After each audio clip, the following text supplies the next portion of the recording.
गई कि रिलेशनशिप में लड़की भी गलत हो सकती है। मेरे को तो ये आइडिया ही नहीं था यार कि रिलेशनशिप में लड़की गलती हो सकता है। जैसे आप लोग कपल हो कि आप लोग झगड़ा करते हो, किसकी गलती होती है मैम? अरे तुम लोग मजा नहीं आया। कौन है जो बहुत झगड़ा करते हैं? आप लोग बता दो मैम, आप भी डरे डरे से लग रहे हो। हाँ? मैं डरा के रखने वाला हूँ। तो बता दो मैम किसकी गलती होती है? उसी की होती है, राइट? तो ये एक फंडा है, राइट, हम लोगों में कि गलती हमेशा लड़कों की होती है। ये हमारी प्रॉब्लम नहीं है, we have been wired like this. हमने अपने पेरेंट्स को भी ऐसे ही देखा है। मैंने कभी देखा ही नहीं मेरे माँ बाप के झगड़े में कभी भी गलती मेरी मम्मी की रही है, हमेशा गलती मेरे पापा की ही रहती है। तो मैंने एक दिन with this new found information मैं सोचा आज मैं अपने पापा के लिए स्टैंड लूँगी, क्योंकि वो अपना स्टैंड ले नहीं पा रहे। तो मैं एक दिन अपने मम्मी से बहुत लड़ी, बहुत आर्ग्यू किया एंड फाइनली मेरी मम्मी ने पहली बार जिंदगी में 40 साल शादी में पहली बार एक्सेप्ट किया कि मेरे पापा की गलती नहीं है, गलती उनके खानदान की है।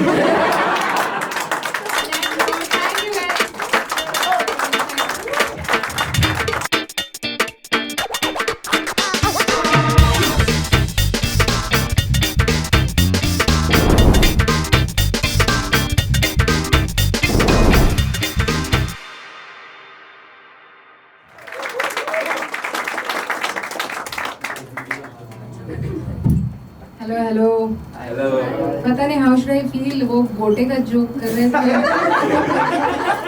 फिर बोलते ऑन दैट नोट।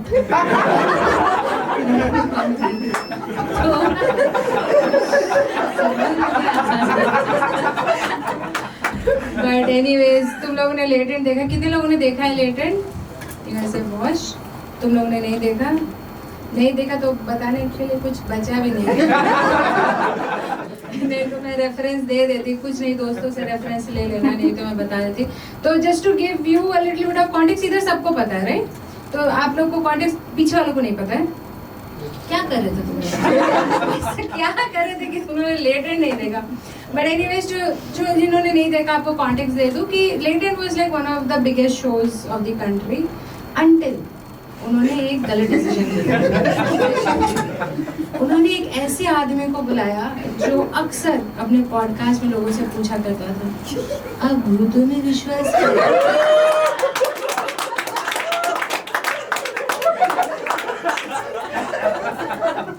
आप एलियन में विश्वास करें? उसे किसी ने पूछ लिया आप कॉमेडी में विश्वास करें? शो ही बंद करवा दिया। वो आदमी है ना, वो बिलीव करता है कि we all are one family, और फैमिली में no secret no privacy. Anyways तो मैं मुंबई में रहती हूँ एंड मैं अभी 2 दिन पहले ही मुंबई से आई हूँ for doing some shows in Gurgaon, Noida and in Delhi. तो मैं जब आ रही थी ना, मैंने एयरपोर्ट में सोचा कैब ले लूँ, है ना, उबर का। फिर मुझे पता चला उसका पार्किंग इतना दूर है, बाजू में मेट्रो है। कितना बात मेट्रो एयरपोर्ट में यार, व्हाट द फक। मेरे होश उड़ गए। You guys don't know how lucky you are कि एयरपोर्ट में मेट्रो है। तुम्हें पता नहीं है बैंगलोर में ना एयरपोर्ट जाने के लिए भी हेलीकॉप्टर सर्विसेज चालू कर रहे हैं। 70 किलोमीटर दूर है उधर एयरपोर्ट। और मुंबई में मैं बता रही हूँ आपको, मुंबई में तो ऐसा सीन है, देखो अभी जैसे कि तुम्हारे देखो दिल्ली का अच्छा है, बहुत मेट्रोज है ना, सब जगह इट्स वेरी वेल कनेक्टेड। तो मैंने सोचा अभी 3-4 दिन हूँ यहाँ, थोड़ा फिगर आउट करती हूँ। मैंने अपने दोस्त को बोला यार थोड़ा मुझे बता मैं कैसे फिगर आउट करूँ खुद से, क्यों हर बार उसको नहीं पूछ सकते ना कि मैं नोएडा कैसे जाऊँ, गुड़गांव कैसे जाऊँ, ये सब नहीं पूछ सकते। तो उसने मुझे एक मैप भेजा, द अगलीस्ट मकड़े का जाला है वेदर। वो भी कितने कलर से भाई, yellow line, blue line, green line, magenta line. तुम लोग के कपड़े बेच रहे हो कि मेट्रो लाइन खोला हुआ है? बट ये सब मामले ना मुंबई बहुत सॉर्टेड है, मुंबई में सिर्फ 2 लाइन है, एक पर्पल लाइन एक ग्रीन लाइन है। एंड क्यों पता है? क्योंकि देखो अगर जैसे मुंबई में जो बहुत पॉपुलर जगह ना लाइक बांद्रा, तुम्हें बांद्रा जाना उधर मेट्रो नहीं, तुम्हें जुहू जाना उधर मेट्रो नहीं, तुम्हें एयरपोर्ट जाना मेट्रो नहीं। तो वहाँ पे ऐसा नहीं है कि एयरपोर्ट, वहाँ पे मेट्रो ऐसे नहीं क्रिएट किया कि तुम्हें कहाँ जाना उसके अकॉर्डिंग नहीं, उन्हें तुम्हें कहाँ भेजना है उन्होंने अपने हिसाब से बना लिया, अभी तुम एडजस्ट कर दो। बोलते हैं ना कि when you don't make plans, God make plans for you. Mumbai में बोलते हैं when you don't make plans, the Mumbai Metro makes plans. वो भेज रहे तुम्हारा डेस्टिनेशन डिसाइड कर रहे हैं. खैर जब मैं मुंबई से आ रही थी ना तो आई टुक एयर इंडिया फ्लाइट.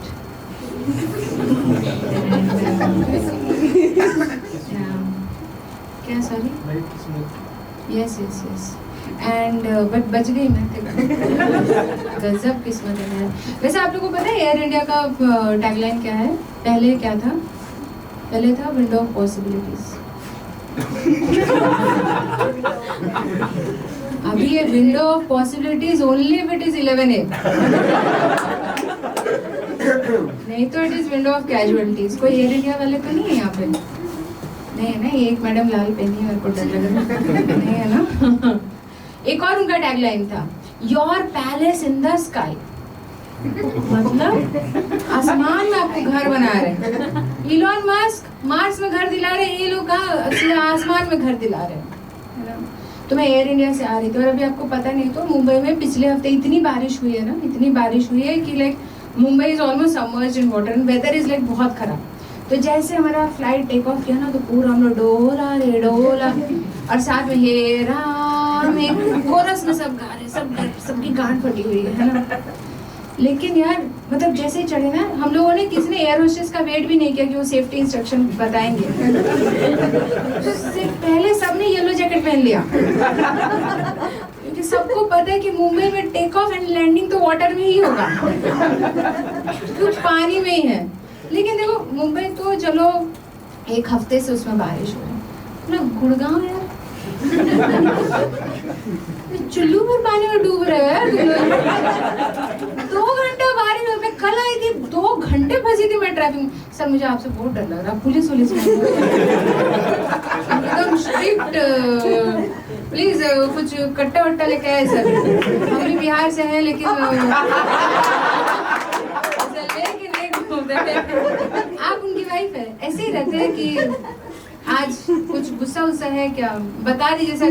देखो हम आए हैं और थोड़ा जोक करेंगे. ऐसे कुछ चला कोई लाया है कोई औजार बंदूक. मैंने बहुत सुना है. देखो मैं पहली बार दिल्ली और गुड़गांव और नोएडा आई हूँ तो मुझे आइडिया नहीं है. मैंने सिर्फ सुनी सुनाई बातें मैंने सुनी है किसी का कोई औजार किसी ने मेटल डिटेक्ट किया है? कुछ नहीं है क्या?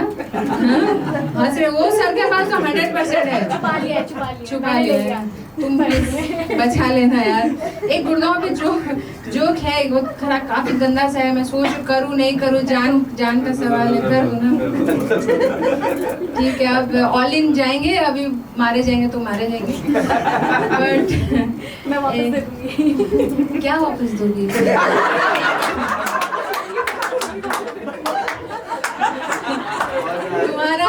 तुम्हारा काम है अपने पति को और पति का औजार को संभालना. पति है कि बॉयफ्रेंड? पति लग रहे हैं. वो पति ऐसे लग रहे हैं.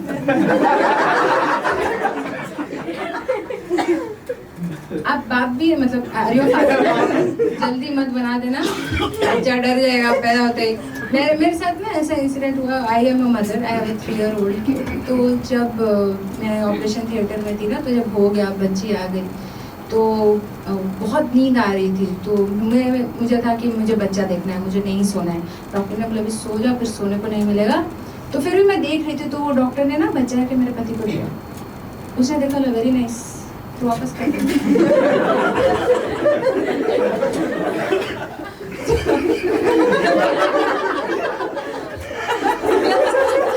अभी आपको ही ध्यान रखना है. जैसे होते हैं पति लोग. अभी मैं आई हूँ यहाँ पे शो करने के लिए. तो अभी my kid is with my husband. देखो ऐसा कभी कभी द ओनली थिंग दैट मतलब जिससे मुझे दुख होता है जब भी मैं शो में जाती हूँ is to leave that kid behind because बहुत दुख होता है. बट 2 रीजन से मैं जाती हूँ. एक तो to follow my passion to do comedy and second is पति को सबक सिखाने के लिए. तुम संभाल के दिखाओ बच्चा एक दिन के लिए. खैर मेरा नाम बंटी है. बहुत ही बेकार सा नाम है.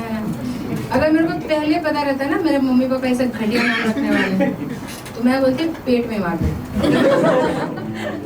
लेकिन मैं तो हरियाणा से नहीं हूँ. I am just doing a vibe check guys.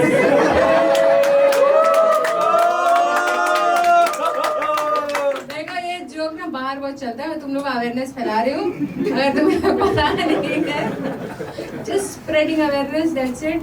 किसी का कुछ है तो कट्टा उट्टा रख लो, ऐसा कुछ नहीं है। But any Punjabis in the house है? पंजाबीज की वाइब होती है ना, क्या वाइब होती है Punjabi. I love Punjabis. Punjabis की वाइब होती है लाइक मस्ती, मजे, नशे, फुल वाइब है ना। जब पंजाबी स्टेज आ रहे उधर पंजाबी आ गए, ओए वाइब है। मैं बंगाली हूँ, मैं बोलूँ बंगाली से अच्छे, ओए वाइब नहीं है यार। एक तो वाइब नहीं, ऊपर से बंगालियों को ना लोगों ने इतना बदनाम कर रखा है। कोई बंगाली है क्या यहाँ पे बाय मिस्टेक? देखो बंगाली में वाइब नहीं, ऊपर से इतना बदनाम करके रखा लोगों ने कि बंगाली इसको तो काला जादू आता होगा। देखो हमें काला जादू आता, तो तुम्हें नहीं लगता दीदी आज प्रधानमंत्री होती? और बंगाली को काला जादू आता तो दादा को कभी ग्रेग चैपल निकाल पाता? दीदी जहाँ तक पहुँच गई वो भी काले जादू से ही पहुँच गई। अभी बोले भैया जी। बढ़िया बढ़िया। हाँ देखो दीदी तो मतलब देखो दीदी को आता है काला जादू इसलिए पहुंची है, पर बाकी जो जनता है वो काला जादू जो उतार क्यों नहीं पा रहे उनको, ये भी तो बात है ना। बट एनीवेज तो लोग ना बहुत हमें मतलब ऐसा स्टीरियोटाइप करते हैं कि हमें काला जादू आता है। एक बार मैं ना कैब से जा रही थी तो मेरी मम्मी का फोन आया, तो मेरी मम्मी से बंगाली में बात कर लिया। अभी कैब वाले ने सुन लिया, तो कैब वाला बोलता है मैडम बंगाली है? हाँ, तब तो वो काला जादू आता होगा। मैंने एक बाल तोड़ के दे बताती हूँ। उसका जो गांठ पूरे रास्ते फिर वो अपनी मम्मी के साथ कॉल पे आए, मम्मी सेफ नहीं फील हो रहा है, ये मेरे कैब में एक चुड़ैल बैठ गई है। दिस इज एब्सोल्युटली रॉन्ग, चुड़ैल नहीं उसे डायन बोलते हैं। बट एनीवेज तो मैं जब यहाँ आ रही थी ना, मैंने अपनी पूरी तैयारी की। तो मैं जब एयरपोर्ट में आ रही थी ना, तो सिक्योरिटी वालों ने मुझे बोल दिया कि एक लड़की थी, लड़कियों का लड़कियाँ सिक्योरिटी चेक करती है। मैंने आपको कहीं देखा यार? मैंने वही सी रही हूँ। मेरे ऑफिस के हो क्या आप? कहीं तो सीन हूँ, मेरा वही सीन हूँ। मेरी मेमोरी बहुत खराब। Okay let me know. हाँ I haven't dated him for sure. इतना याद है, एक तो मेरा मेमोरी बहुत खराब है, लेकिन इतना भी खराब नहीं कि मैं ये नहीं याद कर पाऊँ। बट या तो मैं ना आ रही थी तो सिक्योरिटी में चेक कर रही थी, तो उसने देखा मेरे बैग में पेपर स्प्रे था। तैयारी करके आ रही थी यार, सेफ्टी इज इम्पोर्टेंट। तो वो बोलती है कि ये पेपर स्प्रे आप अलाउड नहीं है। तो मैंने बोला नहीं मैडम लेना पड़ेगा। बोले नहीं नहीं आप इधर रखो। तो मैंने उधर रख दिया। बाहर में पूछती है वैसे आप जा कहाँ रहे हो? बोला दिल्ली। बोला किसके साथ जा रही हो? बोला अकेले। तो इसमें मैंने पेपर स्प्रे भी वापस किया और एक नकल ब्रेकर भी दिया। तोड़ देना उस हरामी के नकल्स। तुम्हें उस हरामी को ढूंढ रही हो ऐसे ना, देख लो, you guys can tell me। खैर दिल्ली मेट्रो में आ रही थी ना मैं, तो मैंने एक बहुत ही इंटरेस्टिंग चीज जो देखी वो थी कि ये लाइट मुझे ही दिखा रहे क्या?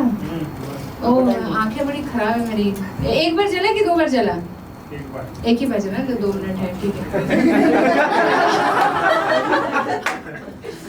ज्यादा भूखाने लगे तो समझ लेना इनको हार्ट अटैक आ रहा है, तो निकलने पड़े। तो मैं आ रही थी ना दिल्ली मेट्रो में, मैंने फर्स्ट टाइम ऐसा अजीब सा अनाउंसमेंट सुना। उसमें बोल रहे आपकी कोई भी ढीली वस्तु सारे जेंजी लोग अपना अपना कैरेक्टर संभालिए। आपकी कोई भी ढीली वस्तु जैसे कि धोती तो संभाल के रखिए, नहीं तो दरवाजे में लग के खुल सकता। अभी मैं सोचे दिल्ली में धोती पहने कौन घूम रहा है? और मेरा पूरा ध्यान धोती वाले चाचा को ढूंढने में लग गया, क्योंकि मुझे उसका ओप्स मोमेंट कैप्चर करना। पर मुझे मिला नहीं यार, मैं बहुत टाइम तक ढूंढती रही, मेरे को धोती वाले चाचा मिले नहीं। तो फिर मैंने अपने बाजू वाले को, बस मेरा डेस्टिनेशन आने वाला था, मैंने बाजू वाले को पूछा कि अरे यार ये धोती वाले चाचा कहाँ है? बोले आपको भी नहीं मिले क्या? नहीं, तुम्हें? बोले मुझे भी नहीं मिले, तभी तो मैं इससे जा रहा हूँ, नहीं तो मैं अपने थार से नहीं जाता।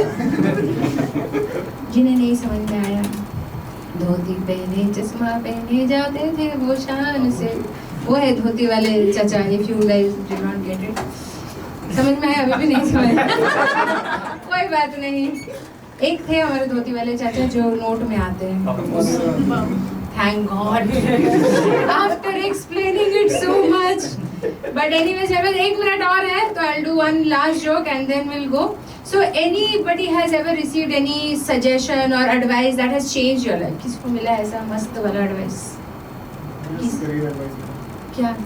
IT में ज्वाइन करना तो खराब एडवाइस है। हाँ? अच्छा, तो अच्छा है तुम्हारे लिए। मैं 13 साल कॉर्पोरेट में किया, घटिया है। तुम लोग सब कॉर्पोरेट वाले हो क्या? लगे रहो मुन्ना भाई, अभी है ना 1 मिनट में। हाँ हाँ 13 साल जॉब किया मैंने यार। मेरे पास बहुत जोक्स थे HR पे, लेकिन अभी टाइम नहीं तो मैं कभी सुनाती। कभी आओ हवेली पे शो पे, but on that note I just conclude this joke. एक सजेशन जो which has changed my life was कि आप महान नहीं हो, आपसे भी गलतियां हो सकती है। ये सजेशन मुझे मेरे थेरेपिस्ट ने दिया, जिसके पास मुझे मेरे पति लेकर गया। कपल थेरेपिस्ट का, ठीक है। तो वो बोल रही कि रिलेशनशिप में एक लड़की भी गलत हो सकती है। मेरे को तो ये आइडिया ही नहीं था यार कि रिलेशनशिप में लड़की गलती हो सकता है। जैसे आप लोग कपल हो कि आप लोग झगड़ा करते हो, किसकी गलती होती है मैम? अरे तुम लोग मजा नहीं आया। कौन है जो बहुत झगड़ा करते हैं? आप लोग बता दो मैम, आप भी डरे से लग रहे हो। हाँ? मैं डरा के रखने वाला हूँ। तो बता दो मैम किसकी गलती होती है? उसी की होती है, राइट? तो ये एक फंडा है राइट हम लोगों में कि गलती हमेशा लड़कों की होती है। ये हमारी प्रॉब्लम नहीं है, we have been wired like this. हमने अपने पेरेंट्स को भी ऐसे ही देखा है। मैंने कभी देखा ही नहीं मेरे माँ बाप के झगड़े में कभी भी गलती मेरी मम्मी की रही है, हमेशा गलती मेरे पापा की रहती है। तो मैंने एक दिन with this new found information मैं सोचा आज मैं अपने पापा के लिए स्टैंड लूँगी, क्योंकि वो अपना स्टैंड ले नहीं पा रहे। तो मैं एक दिन अपने मम्मी से बहुत लड़ी, बहुत आर्ग्यू किया एंड फाइनली मेरी मम्मी ने पहली बार जिंदगी में 40 साल शादी में पहली बार एक्सेप्ट किया कि मेरे पापा की गलती नहीं है, गलती उनके खानदान की है।